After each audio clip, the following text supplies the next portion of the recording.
Vector addition by rectangular components method, और इससे अब हम वेक्टर को ऐड करेंगे रेक्टेंगुलर कंपोनेंट्स मेथड से। जो वेक्टर की रिजोल्यूशन है वो इधर हमारी हेल्प देगा।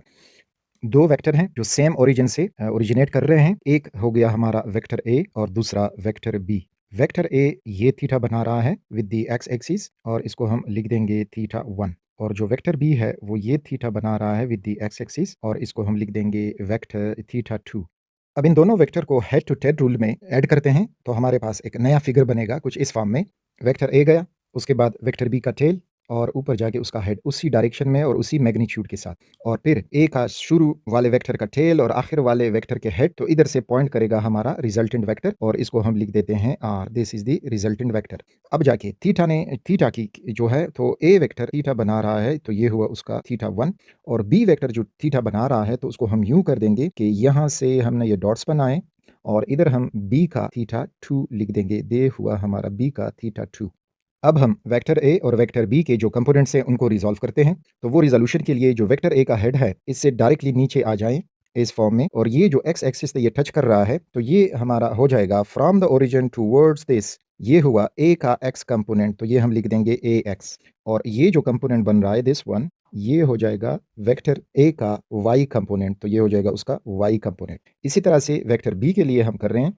तो वेक्टर बी का हेड, और यहाँ से आप नीचे आ जाएं, यहाँ पे अब ये टच कर रहा है तो यहाँ से लेकर ये हुआ वेक्टर बी का एक्स कंपोनेंट, तो बी एक्स हुआ। और ये जो बना ये हुआ उसका वाई कंपोनेंट, तो ये हुआ बी वाई, और इसको हम यूं ड्रॉ कर देंगे कि ये हमारा बी वाई हो गया है। अब ए वाई वेक्टर को पैरेलल शिफ्ट कर देंगे यहाँ तक, तो यहाँ तक जब ये पैरेलल शिफ्ट होगा इस फॉर्म में तो ये हुआ ए वाई।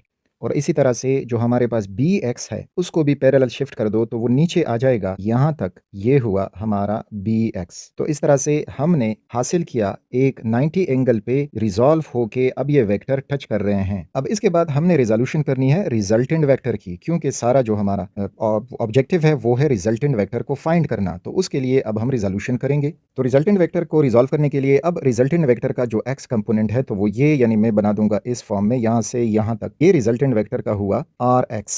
और इसी तरह से अगर हम देख लें रिजल्टेंट वेक्टर का, यहाँ से जब हम शुरू होंगे और ऊपर तक जाएंगे तो ये हो जाएगा रिजल्टेंट वेक्टर का आर वाई कंपोनेंट। तो इस तरह से हमने, हमारे पास टोटल 3 वेक्टर थे और हर वेक्टर के दो दो कंपोनेंट्स बन गए हैं, तो टोटल 6 कंपोनेंट्स हमारे पास मौजूद हैं।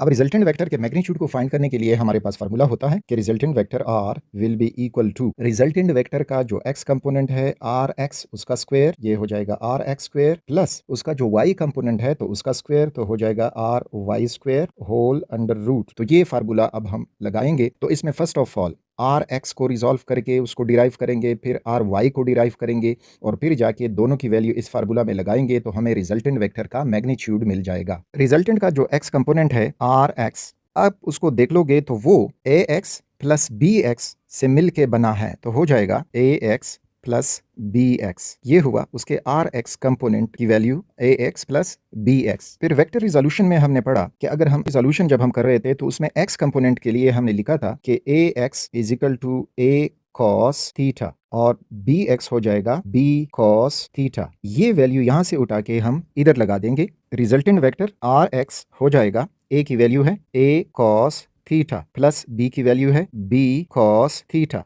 सिमिलरली अब इसका y कंपोनेंट, रिजल्टेंट का y कंपोनेंट ले आते हैं तो R y is equal to वो है A y plus B y, A y plus B Y.